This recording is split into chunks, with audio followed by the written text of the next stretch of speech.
স্বাগত ডেডলাইন ঢাকায়, আপনাদের সাথে আছি আমি গোলাম কিবরিয়া। বাংলাদেশের অর্থনীতির জন্য উল্লেখযোগ্য ছিল চলতি বছর। প্রবৃদ্ধি অর্জনের আশাবাদ যেমন ছিল, তেমনি ঘটেছে রিজার্ভ চুরির মতো বড় ঘটনা। এছাড়া বছর জুড়েই আলোচনায় ছিল জঙ্গিবাদ। এসব নিয়ে কথা হবে আজকে ডেডলাইন ঢাকায়।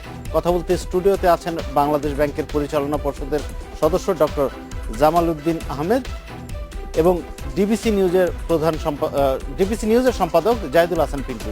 স্বাগত আপনাদের।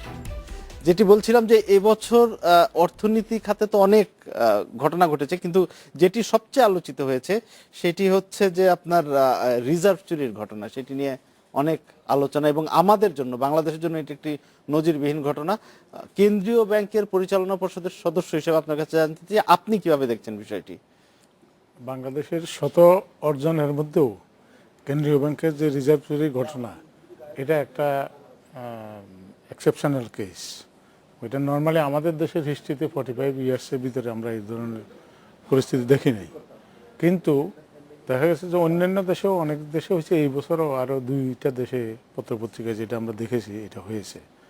এটা হইতে পারে, বাট আপনার যে এখনকার যে টেকনোলজির যুগে আপনার এটা হওয়াটা আমাদের জন্য এটা দুর্ভাগ্যজনক।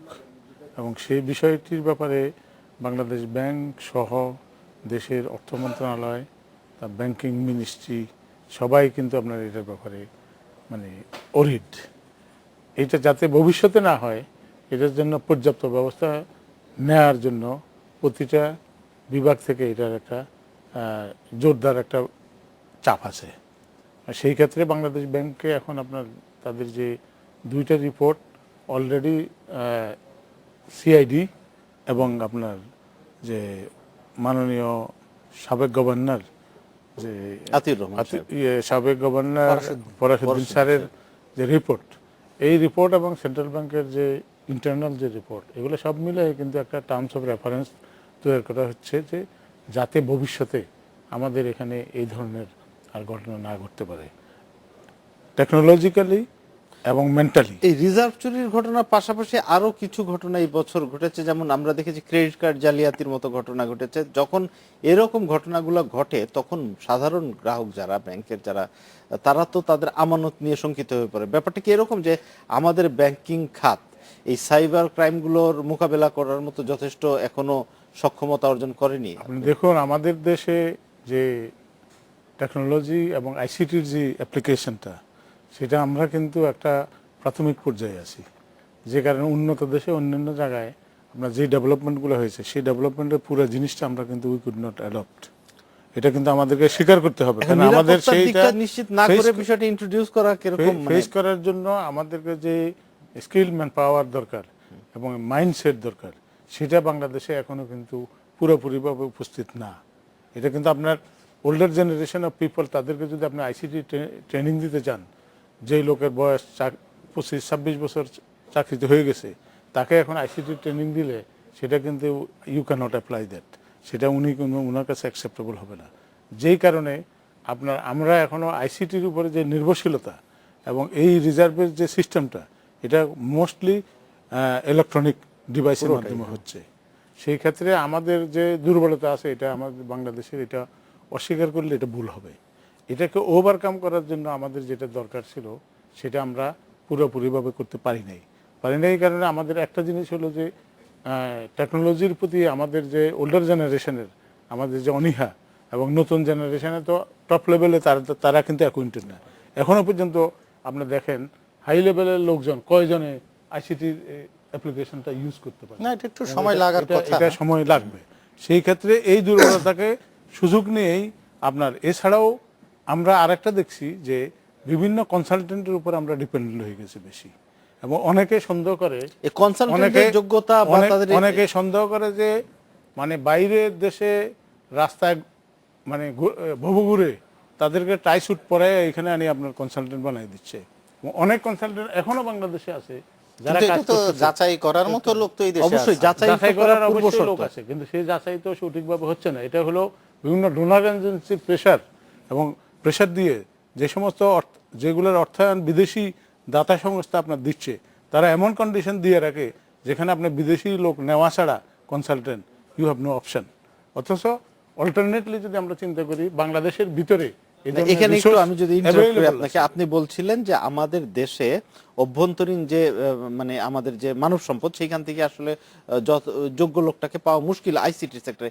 সেই ক্ষেত্রে দাতা গোষ্ঠী তো একটা চাপ দিতেই পারে যে সেই তোমরা যদি যোগ্য লোক নাও, কিন্তু সে যদি সেই রাইট লোকটা- লোক না দেয়, ওই Exactly, চোরকে দেয়া এটা থাকে। কি তারা দেয়? চোরকে সেটা- দিয়া থাকে এবং ক্রিমিনালকে দিয়া থাকে। সেইটা যাচাই করার, তাহলে তো আপনার এটা সেটা এখানে যাচাই ঘটনা করার ঘটবেই। এখতিয়ার তো আমাদের, মানে আমরা আমাদের যারা আমাদের অবশ্যই। এবং সেই ক্ষেত্রে দেখা গেছে এক কনসালটেন্ট, এটা হলো সরকারি কর্মকর্তাদের যারা এই সমস্ত সিলেকশন প্রসেসে আছে, ওনাদের আইসিটি টেকনোলজিক্যাল এই যে সেইটা একটা সীমাবদ্ধতা। এক্সপার্টিস নাই, যে কারণে তারা আবার এক কনসালটেন্টকে টেস্ট করার জন্য আরেক আরেক কনসালটেন্ট consultant অ্যাপয়েন্টমেন্ট না, এখানে আমার মনে হয় একটু দৃষ্টিভঙ্গির বিষয় আছে। কারণ আপনি যেটা বললেন যে ওই যোগ্য লোক, আমার মনে হয় আইসিটিতে যোগ্য আছে, লোক আছে। আছে।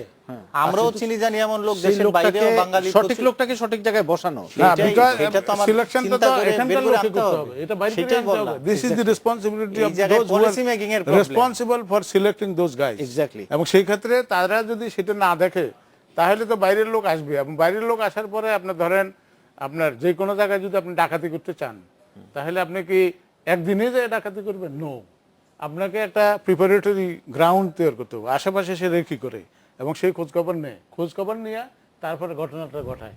এবং এই বাংলাদেশ ব্যাংকের এই ঘটনাও কিন্তু অনেকে সন্দেহ করে এখনো যে এই ঘটনা ওই ধরনের লোকরা জড়িত আছে। এবং বাংলাদেশের লোক যেহেতু এখন আইসিটির ক্ষেত্রে এখনো সঠিকভাবে কনফিডেন্টলি আপনার এটাকে সবকিছু আপনার যারা those who are in job, তারা সেই ক্ষেত্রে তারা কিন্তু কনফিডেন্টলি ফেস করতে পারে নাই বলে এদের এই দুর্বলতার সুযোগ নিয়ে বিদেশি কনসালটেন্টরা অনেক সময় এই ধরনের ঘটনা ঘটাইতে পারে বলে মানুষ অনেকে ধারণা করে।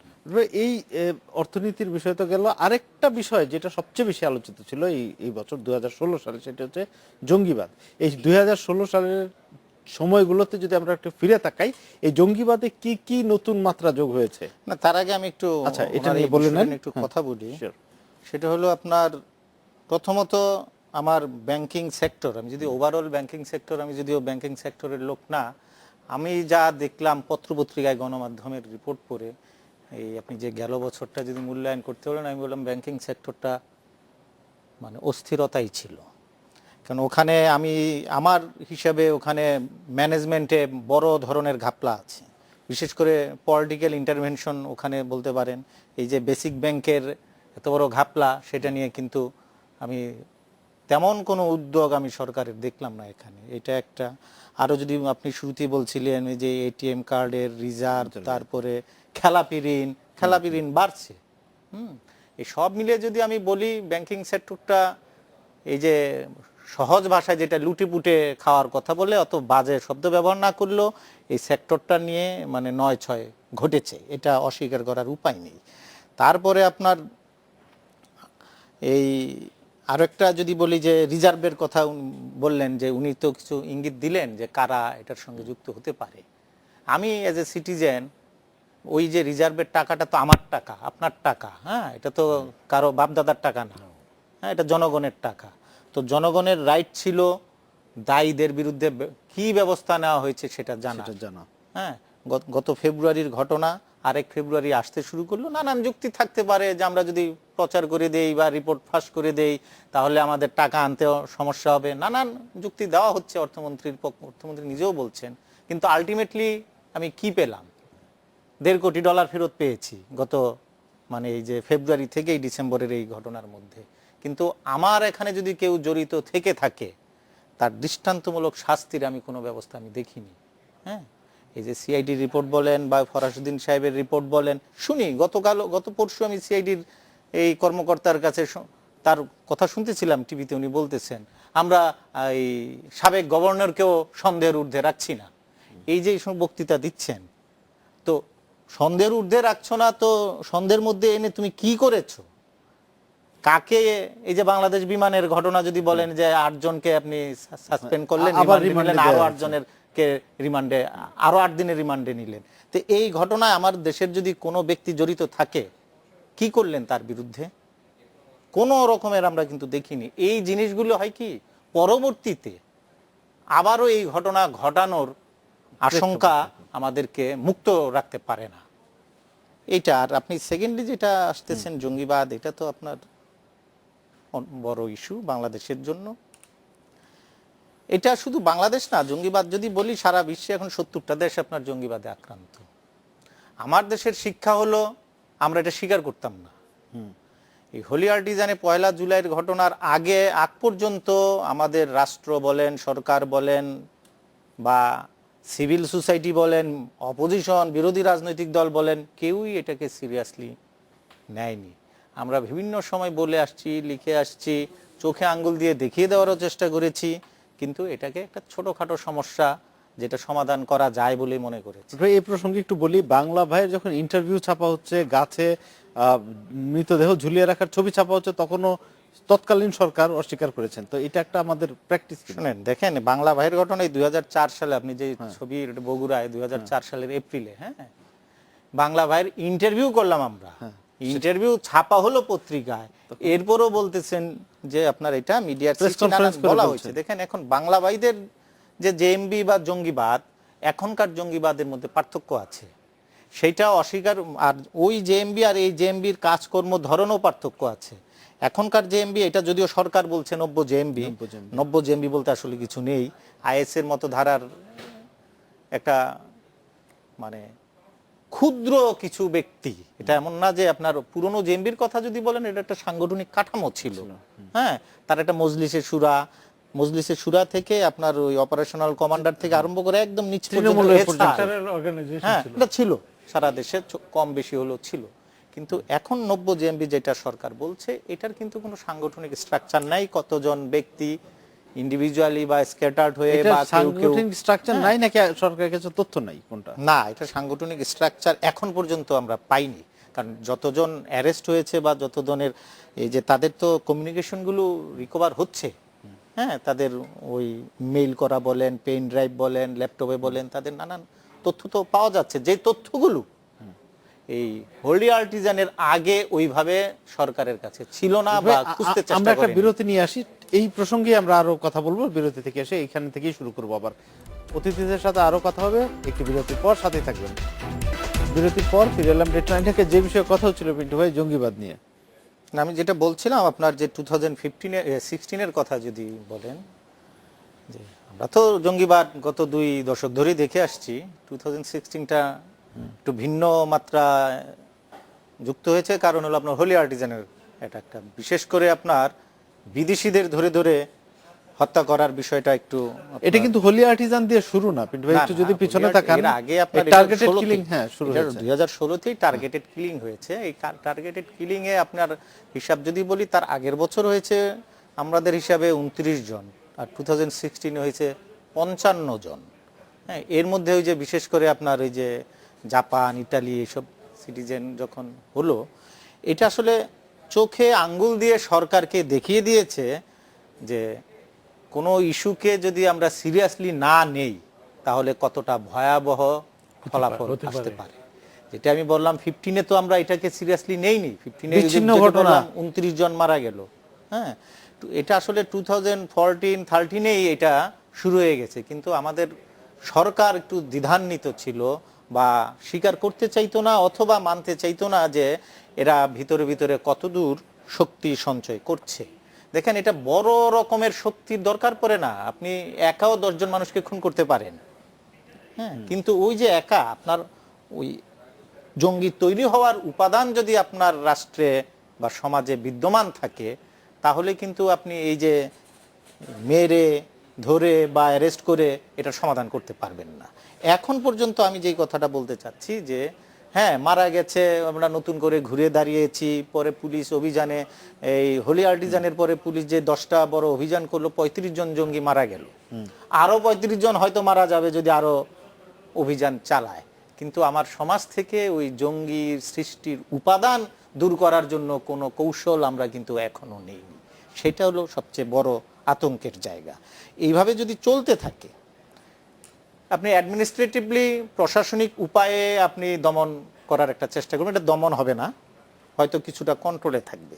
কিন্তু আপনার যে রাজনৈতিক উদ্যোগ, সামাজিক উদ্যোগ, যে আপনার দেশ থেকে জঙ্গিবাদকে কন্ট্রোলে রাখবেন, আমি নির্মূল শব্দটা বলছি না, কারণ ওয়ার্ল্ড ওয়াইড যদি এটা আপনার বিদ্যমান থাকে, সেটা বাংলাদেশেও থাকবে, যে কারণে আমি নির্মূল বলছি না, কন্ট্রোলড বলতে চাচ্ছি যে নিয়ন্ত্রণের মধ্যে রাখা, কিন্তু সেই নিয়ন্ত্রণে রাখার জন্য যে কৌশল আমার আপনার এই রাষ্ট্রের দরকার নেওয়া, সেটা এখনো নেওয়া হয়নি, যেই কারণে আমাদের একটু আতঙ্ক রয়েই যায়। অবশ্যই।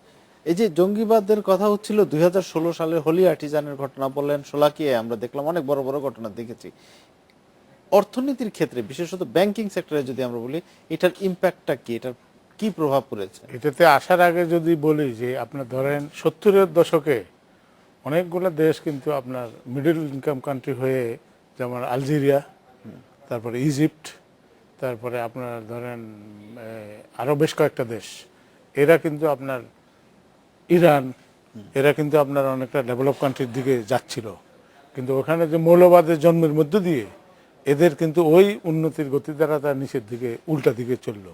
এখন আজকে দেখেন ইরান, তারপরে ইভেন ইরাক, তারপর আদার যে সমস্ত কান্ট্রিজগুলো আছে সবগুলোতে কিন্তু আপনার এখন মৌলবাদের যে থাবা সবল, এর কারণে কিন্তু ইকোনমিক থেকে ডাউনটার্ন তাদের দিকে আসছে, কারণ বিদেশি ইনভেস্টমেন্ট আসতেছে না। সেই কারণে আপনার ধরেন লোকাল ইনভেস্টমেন্ট দিয়ে এবং বিদেশি ইনভেস্টমেন্ট দুইটা মিলেই তো দেশের উন্নতির যাবে, চাকা ঘুরবে। সেই ক্ষেত্রে আপনার কিন্তু এটা একটা বিরাট হিস্ট্রিক্যালি দেখা গেছে। আমাদের এখানে দেখেন, আমাদের এখানে যে এখনকার যে বিস্তৃতি, সেই বিস্তৃতির মধ্যে তারা তো ওয়েল ট্রেন্ড এবং তাদের প্ল্যান করা আছে। এই যে মাদ্রাসা শিক্ষা বলেন, গভর্নমেন্ট যেই পলিটিক্যাল পার্টির লোকই হোক, সে মাদ্রাসাকে কিন্তু প্যাট্রোনাইজ করতেছে। কিন্তু সেখানে আমরা সায়েন্টিফিক যে এডুকেশন, সেই এডুকেশন সিস্টেমকে বাদ দিয়ে আমরা একটা আবেগের বশীভূত হইয়া যে সমস্ত ব্যবস্থাগুলো যাচ্ছি, সেই ক্ষেত্রে কিন্তু আমাদের ইকোনমিক ডাউনটার্নের, এই ইকোনমিক প্রগ্রেসের এগেনস্টে এটা কিন্তু একটা ব্যারিয়ার হিসেবে কাজ করতেছে। আপনি দেখেন যে মোবাইল অপারেটররা এখন তারা মোবাইল ব্যাংকিং চালাচ্ছে, মোবাইল অপারেটর মোবাইল ঠিক bank led through mobile banking system. সেখানে আপনার দেখা গেছে যে আপনার যে গত 13-14 সালে 15 সালে যে সমস্ত ঘটনাগুলো ঘটেছে, সেই ঘটনাগুলো কিন্তু প্রত্যেকটা কিন্তু একটা ইলেকট্রনিক পদ্ধতিতে কিন্তু আপনার করেছে। সেটার ক্ষেত্রে যে কন্ট্রোল করার যে বাংলাদেশ সরকারের যে ক্যাপাসিটি, গভর্নমেন্টের যে ইনস্টিটিউশনসগুলো, সেটা কিন্তু দে আর নট ক্যাপেবল অফ আমি আপনাকে, এই ডিটেক্টিং দোজ গভর্নমেন্ট থিংস। এই বছর একটা বিরাট উদ্যোগ নিয়েছে, যেটা হচ্ছে কি সিম রেজিস্ট্রেশন। তার মাধ্যমে কিন্তু এই বিষয়গুলো আরো সুরক্ষিত হওয়ার কথা। অন্তত টেলিকম মন্ত্রী আমাদেরকে সেটাই বলেছেন যে সিম যদি রেজিস্টার্ড থাকে তাহলে সেটার মাধ্যমে কোনো রকম জালিয়াতি এটা এখনো পর্যন্ত ফুল কন্ট্রোলে আনতে পারছে বলে মনে হয় না। কারণ হলো আপনার এখনো কিন্তু মোবাইল অপারেটরদের তাদের যে বিক্রি, সিম বিক্রির ব্যাপারে, রেজিস্ট্রেশনের ব্যাপারে অনেকগুলা গাফিলতি ধরা পড়ছে, এবং সেগুলোর মধ্য দিয়ে দেখা গেছে যে একই লোক নিজেদের নামে দিয়ে রেজিস্ট্রেশন দিয়ে একজনকে 4 জন, একজনকে 20টা এরকম দিয়ে বিভিন্ন আননোন লোকজনকে দিয়া তার ছবি দিয়া আপনার চালাই দিছে। তো সেই ক্ষেত্রে আপনার এটার উপরে কিন্তু ফুল কন্ট্রোল এখন আনতে পারে নাই, যেই কারণে তো এরা যোগাযোগের দিক দিয়া তারা কিন্তু অ্যাডভান্স, এবং এই যে টেরোরিজমের সাথে যারা জড়িত তারা কিন্তু ইলেকট্রনিক্যালি মোর স্ট্রঙ্গার, টেকনোলজিক্যালি মোর স্ট্রঙ্গার দেন জেনারেল আমাদের পুলিশ অ্যাডমিনিস্ট্রেশন বলেন, মাস স্মার্টার। এবং তাদের যে ট্রেনিং আছে, যেমন হোলি আর্টিসানে যে করলো, তারা প্রতিটা তো ভিডিও পাঠাইলো হাউ দে ডু ইট, তারা নিশ্চয়ই সেই টেকনোলজিক্যালি তারা অ্যাডভান্স। আপনার কাছে আমি যেটা জানতে চাচ্ছিলাম যে এই যে জঙ্গিবাদের কারণে পার্টিকুলারলি আমাদের ব্যবসা বাণিজ্য ব্যাংকিং সেক্টরে, এই উত্তরটা নিব, একটা বিরতি নিয়ে আসি, তারপরে এই বিষয়ে কথা বলবো। নিচে একটা বিরতি, সঙ্গেই থাকবেন। বিরতির পর আবারও ফিরে এলাম। যে প্রসঙ্গে কথা হচ্ছিল, এই যে জঙ্গিবাদ আমাদের ব্যবসা বাণিজ্য বিশেষত ব্যাংকিং সেক্টরে কি মানে প্রভাব ফেলেছে সেটা জানতে চাচ্ছিলাম। আপনার জঙ্গিবাদ আমাদের যে কস্ট অফ ডুইং বিজনেস, এটা যে ইনক্রিজ সাবস্টেন্সিয়ালি। কিভাবে? আপনার ধরেন এখন আপনার এই যে হোলি আর্টিসানের যে ঘটনাটা, এই ঘটনাটা কি হলো যে জাপানিজ মানে কনসালটেন্ট যারা আমাদের এখানে ফান্ডেড প্রজেক্টে কাজ করে তাদেরকে কিল করলো। আবার ইটালিয়ান কারা আমাদের বিজনেস টেক্সটাইল গার্মেন্টস ইন্ডাস্ট্রিতে তাদের সিরিয়াসলি ইনভলভ, এবং এটা আমাদের লার্জেস্ট বায়ার হিসাবে ইউরোপিয়ান ইউনিয়নে। সেই ক্ষেত্রে তাদেরকে যখন মারার পরে কি হলো, এখন আপনার সিকিউরিটি ধরেন আপনার এই যে মাতার বাড়িতে যে প্রজেক্ট হচ্ছে জাইকার প্রজেক্ট, সেখানে আপনাকে কিন্তু পুলিশ, তারপর র্যাব, বিভিন্ন রকমের ওরা সিকিউরিটির ব্যাপারে দে সিরিয়াস। সেক্ষেত্রে আপনার কিন্তু এডিশনাল কস্ট আপনার আসছে, কস্ট অফ ডুইং বিজনেস বাড়ছে। আপনি দেখেন এখানে জাইকার আরেকটা আছে আপনার এশিয়ান ডেভেলপমেন্ট ব্যাংকের যে মেঘনা ব্রিজে আগে আসছিল ওয়াল একটা, এখন আপনার 2টা বানাইছে সিকিউরিটির জন্য। তারপরেও কিন্তু তারা দে আর নট শিওর যে সিকিউরিটি নিয়ে চিন্তা আছে। তারপরে হলো যে আপনার ফরেন যারা involve in the business here, তাদের যে এই অবস্থা, সেই ক্ষেত্রে যারা নতুন আসবে এই ক্ষেত্রে এদের উপরে তো আরো আমাদের যে বিজনেস কম্পিটিটর, অনেকে সন্দেহ করে যে আমাদের বিজনেস কম্পিটিটর যারা, তারাও কিন্তু এই ঘটনা ঘটাতে পারে জঙ্গিবাদের নামে। এটা কিন্তু মানে পাবলিক পারসেপশন অনেক জায়গায় এটা নিয়ে আলাপ হয়েছে। ব্যাংকিং ইন্ডাস্ট্রিতে আপনার ধরেন আপনার যে অনেকগুলা যে কেয়ারফুলনেস, এটার জন্য কিন্তু আপনাকে সিরিয়াসলি এই যে মোবাইল ব্যাংকিং এর মাধ্যমে যদি আপনি কোনো ইলিগালি টাকা পাঠান এই করেন, এগুলোর জন্য তাদেরকে পাল্টা ডিভাইস তো আপনাকে রাখতে হইতেছে। তারপরে আপনার নজরদারিতে বাড়াতে হচ্ছে, তারপরে সুপারভাইজারি অ্যাক্টিভিটি আপনাকে বাড়াতে হচ্ছে। আরেকটা বিষয় আমরা জানি যে এই হোলি আর্টিজানের বা এই জঙ্গির কয়েকটা ঘটনার পর বিদেশি যারা আসার কথা ছিল আসে নাই, অনেকে আসে নাই, অনেকে আসে নাই, তাদের প্রোগ্রাম ক্যান্সেল করেছে। তবে ভাগ্য ভালো যে চাইনিজ রাষ্ট্রপতি বাংলাদেশে আসার পরে জিনিসটা পরবর্তীতে এসে আপনার একটা শেপ নিল। কিন্তু সেটা কিন্তু আপনার এখনো পর্যন্ত বিশ্ব ব্যাংকের প্রেসিডেন্ট এসেছে।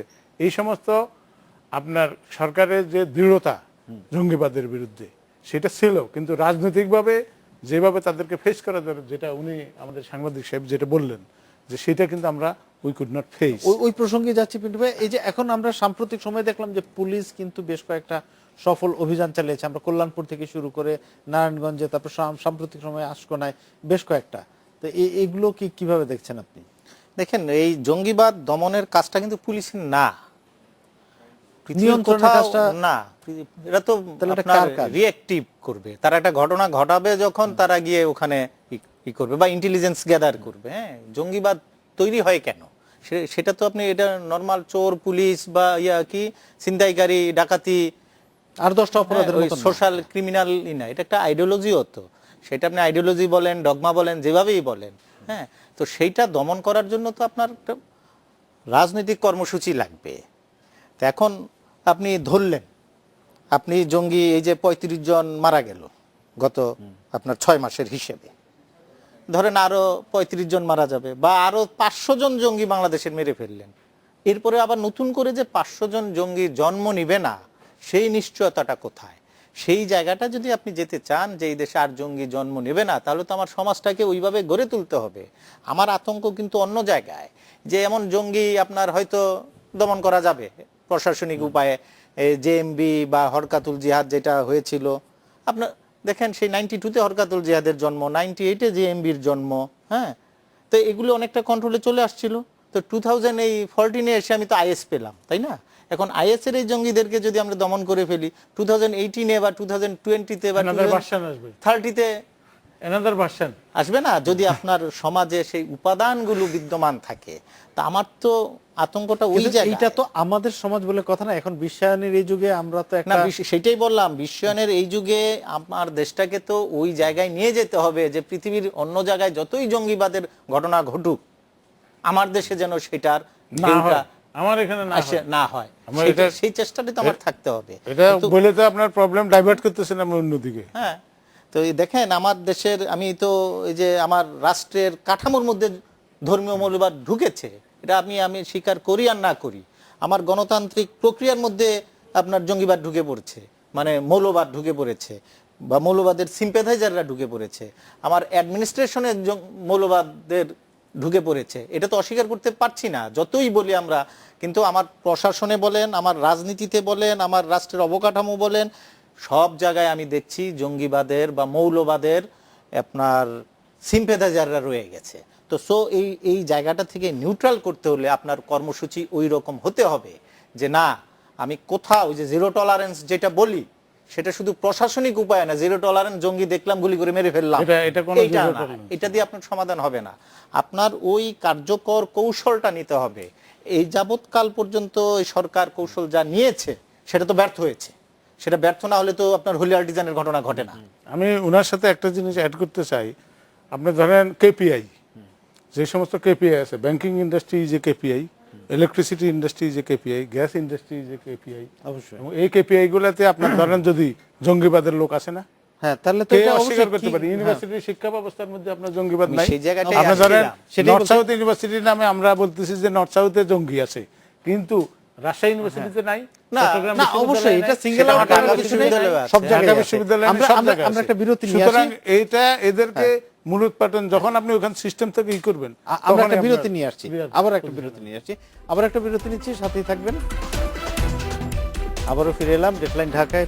কথা হচ্ছিল জঙ্গিবাদ নিয়ে। এই যে আমাদের দেশের জঙ্গিদের আমরা দেখি যে নানা রকম, আপনি বলছিলেন যে তাদের ল্যাপটপ থেকে চিঠি ইমেল উদ্ধার হয়েছে, বা বিভিন্ন ঘটনায় আমরা দেখতে পাই যে একটা আন্তর্জাতিক জঙ্গিবাদের সঙ্গে তাদের একটা যোগসূত্র করার চেষ্টা, বা কোনো কোনো ক্ষেত্রে তাদের যোগাযোগ ছিল।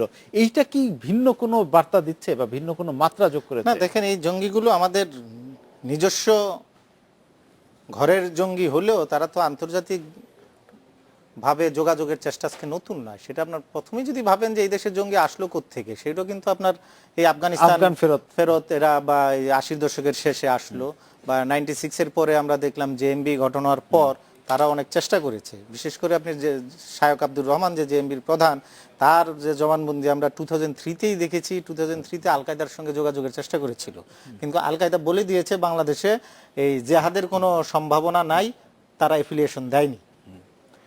এরপর এই আর কিন্তু আন্তর্জাতিক কোনো এফিলিয়েশন পায়নি, কিন্তু আপনার আন্তর্জাতিক যোগাযোগ এনজিওর মাধ্যমে নানানভাবে টাকা পয়সা তারা কোনো না কোনোভাবে পেত। 2013-14-এ এসে ইয়াং ছেলেবেলে যেগুলো এখন এই যেটা আমরা আগে মাদ্রাসার উপরে দোষ দিতাম একতরফা, এরপরে যখন এই শিক্ষিত ছেলে মেয়েরা যখন ঢুকলো, তখন এখন দেখতেছি আপনার আনসারুল্লাহ বাংলা টিম যে নামটা শুনেছেন, তারা আল কায়দার সঙ্গে যোগাযোগ করেছে। আল কায়দা AQIS যেটা, তারা এক ধরনের এফিলিয়েশন দিয়ে তাদের নাম চেঞ্জ করে দিয়েছে আনসার আল ইসলাম, এই নামে এখন তারা পরিচিত, যেটা এখন ধরেন খুব বেশি ইতে নেই। এই আইএস, তথাকথিত আইএস এর ছেলে পেলে যারা, এই যে তামিম চৌধুরী বা কানাডা ফেরত এরা, বা এই যে মেজর আপনার জাহিদ টাইদ, এদের কিছুই দেখা গেছে তারা আইএস এর সঙ্গে অনেক চেষ্টা করেছে যোগাযোগের। আমি যতদূর জানি যে ধরেন 100 ইমেল করলে 1-2টা রিপ্লাইও তারা পেয়েছে, ওইটুকুই যোগাযোগ, খুব বেশি না। আর কিছু ছেলে মেয়ে তো এই দেশ থেকে ওখানে গিয়েছে, 5 জনক 10 জনক গিয়েছে, তাদের সঙ্গে তো একটা যোগাযোগ হয়েছে। এই হিসাবে আপনার ওরাও, আমি যতদূর আমার যত আন্ডারস্ট্যান্ডিং, এরাও যে খুব বেশি দিচ্ছে তা না। হ্যাঁ, কারণ এরাও জানে এই অঞ্চলে এত সহজে আপনার জেহাদ হবে না। সো আন্তর্জাতিক যোগাযোগের চেষ্টা আমাদের জঙ্গিরা করার চেষ্টা করেছে, কিন্তু ওখান থেকে অত রেসপন্স পায়নি। কিন্তু সেইটা কিন্তু বিষয় না। আমার এখানে 1 জন 2 জন 10 জনই বা জঙ্গি হবে কেন? কারণ এখন জঙ্গিবাদের ধরন পাল্টেছে। আমার আন্তর্জাতিকভাবে কেন লাগে? আমার অর্থ অস্ত্র, এই দুইটাই তো আমার এখন জঙ্গিবাদের অর্থ অস্ত্র লাগে না, দরকার পড়ে না। আপনার মগজে যদি জঙ্গিবাদ ঢুকিয়ে দিতে পারি, ইন্টারনেট হোক, যে নানান মাধ্যমে, এই যে আপনি ফ্রান্সের নাইস শহরে যদি দেখেন, একটা ট্রাক নিয়ে গিয়ে আপনার 84 জনকে মেরে ফেললো। সো আমার এখানে যদি আমাকে জঙ্গি বানিয়ে ফেলতে পারে, আমি সহায়ক পরিবেশ থাকলে আসলে এটাই বলছি, সেই পরিবেশটাই, হ্যাঁ, সেই পরিবেশটাই যেন না হয়, সেই সমন্বিত একটা পদক্ষেপ বা কর্মকৌশল নেওয়া আমার মনে হয় জরুরি। অবশ্যই। আমরা অর্থনীতির অনেক ইতিবাচক দিকও দেখেছি এবার, যেমন আপনি বলছিলেন যে চীনের প্রেসিডেন্টের বাংলাদেশ সফর, আমরা দেখেছি বিশ্ব ব্যাংকের প্রেসিডেন্ট বাংলাদেশ সফর করেছেন। তার পাশাপাশি এবছর কিন্তু জিডিপির প্রবৃদ্ধি অর্জন উল্লেখযোগ্য হারে ভালো, আমাদের 7-এর উপরে চলে গিয়েছে। এই যে নানা ভালো দিকও আছে, এগুলো কি আমাদের অর্থনীতির জন্য কোনো সুবার্তা আনবে না আগামী বছরে? না, অর্থনীতির জন্য আপনার সুবার্তা আছে, অনেকগুলা সিমটম আছে। যেমন বাংলাদেশ একসময় ফরেন লোন সিনড্রোম কান্ট্রি বলতো, সেটা এখন তো সেলফ রিলায়েন্সের দিকে যাচ্ছে, ফরেন লোনের উপরে ডিপেন্ডেন্স কমে যাচ্ছে। তারপরে আপনার বাংলাদেশে গত 1 বছরে নো হরতাল, মনে হয় 2016 স্বাধীনতার পরবর্তীকালে মনে হয় এটাই একটা মাত্র বছর যে বছর কোনো হরতাল হয় নাই। এরপরে আমাদের জিডিপি গ্রোথ যেটা, এটা আপনার অলমোস্ট 7.1 বলে বলা হচ্ছে। যদি তাই হয়ে থাকে, এবং যে সমস্ত পদ্মা ব্রিজের কাজও কিন্তু খুব দ্রুত এগিয়ে যাচ্ছে নিজস্ব অর্থায়নে, তারপরে আরো বিগার যে মেগা প্রজেক্ট, চাইনিজ প্রেসিডেন্টের সাথে প্রায় 24-25 বিলিয়ন ডলারের চুক্তি হয়েছে, সেটা আপনার পরবর্তীতে এটা অ্যাকশনে যাচ্ছে। তারপরে আবার আপনার পাওয়ার সেক্টরে G2G চায়নার সাথে আরেকটা চুক্তি হয়েছে, সেটা অলমোস্ট 12 বিলিয়ন ডলারের মতন। তো এছাড়া আপনার নিউক্লিয়ার প্ল্যান্ট, এই যে সামগ্রিকভাবে এই ঘটনাগুলো আমাদের অর্থনীতির চাকা কি আরো সচল করবে? অবশ্যই ঘুরবে, এবং পজিটিভলি ঘুরবে। সেটা হলো যে আপনার ধরেন টেরোরিজম সিনড্রোমটা যেটা, এটাকে আপনাকে অ্যাটেনশন দিতে হবে রাইটলি, এবং এটা একদিনে শেষ হবে না, আরও অনেক দিন লাগবে। এবং সেই ক্ষেত্রে আপনাকে যেই সমস্ত জায়গায় এই সমস্ত টেরোরিস্টদের এজেন্টরা আছে গভর্নমেন্টের বিভিন্ন জায়গাতে, এই স্ক্রিনিংটা এখনো কিন্তু এই government কথাই এটা পিন্টু ভাই করতে বলেন, পারতেছে অবশ্যই না। আমরা করতে পারবে। এই স্ক্রিনিংটা করে যারা আপনার বিদ্যুৎ বিভাগকে আপনি সিকিউরিটি রাখতে পারবেন, সিকিউরিটি এক্সচেঞ্জ কমিশনকে সিকিউরিটি রাখতে পারবেন, সেন্ট্রাল ব্যাংকও সিকিউরিটি। অবশ্যই ধন্যবাদ। আমরা অনুষ্ঠানের শেষ পর্যায়ে চলে এসেছি। ধন্যবাদ আমাদের স্টুডিওতে আসার জন্য। এই ছিল আজকে ডেডলাইন ঢাকায়। দেখা হবে আগামী শুক্রবার এই সময়। ভালো থাকুন, সুস্থ থাকুন, শুভরাত্রি।